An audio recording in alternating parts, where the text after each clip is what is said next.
વાત સુરતની સુરત મહાનગરપાલિકાની ચૂંટણીનો જંગ જામ્યો છે ત્યારે ભારતીય જનતા પાર્ટીએ સુરતના વિકાસ માટેનો આગામી 5 વર્ષનો એજન્ડા સ્પષ્ટ કર્યો છે।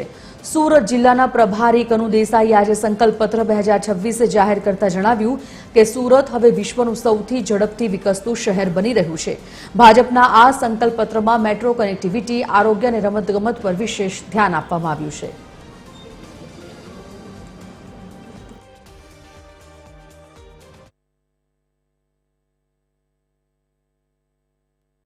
ચૂંટણીની પ્રક્રિયા શરૂ થઈ છે તેમાં દરેક વખતે ભારતીય જનતા પાર્ટીએ પોતાના સંકલ્પો જાહેર કર્યા છે અને એ સંકલ્પને હંમેશા પરિપૂર્ણ કર્યા છે। પછી કેન્દ્ર સરકાર લેવલે હોય, ગુજરાત સરકાર લેવલ હોય કે મહાનગરપાલિકા લેવલ હોય, આપણે સૌ જાણીએ છીએ કે રામ મંદિર, 370 કલમ, યુનિફોર્મ સિવિલ કોડ, આ બધા જે પ્રોમિસો હતા કેન્દ્ર સરકારના, ભારતીય જનતા પાર્ટીના, એ આપણે પૂર્ણ કર્યા છે।